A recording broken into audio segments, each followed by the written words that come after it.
প্রথমেই একটা অত্যন্ত গুরুত্বপূর্ণ তথ্য আপনাদের সামনে রাখি। আমি ভাবিনি যে এটা বলতে হবে আলাদা করে, কিন্তু তাও এটা বলে দিচ্ছি। অবশ্যই এটা জেনে রাখুন এবং জানিয়ে রাখুন। আপনারা এসআইআর এর ফর্ম ফিল আপ করছেন সকলেই, এনুমারেশন ফর্ম যেটা বিএলওরা দিচ্ছেন সেই ফর্ম আপনারা ফিল আপ করছেন।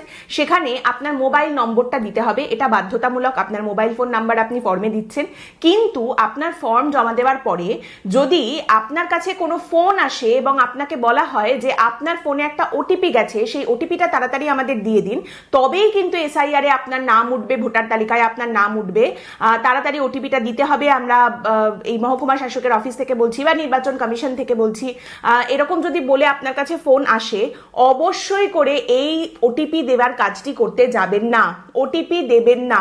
আপনাকে যদি বলা হয় যে আপনি ওটিপি না দিলে আপনার মোবাইল নম্বর ভেরিফিকেশন হবে না, আপনি ওটিপি না দিলে আপনি ভোট দিতে পারবেন না, ভোটাধিকার হারাবেন, আপনাকে ধরে নিয়ে চলে যাবে, জেলে পুরে দেবে, এ সমস্ত বললেও ওটিপি দেওয়ার কাজটি একেবারেই করতে যাবেন না। এটা নিয়ে কিন্তু একটা আলাদাই দুর্নীতি, একটা আলাদাই স্ক্যাম চলছে।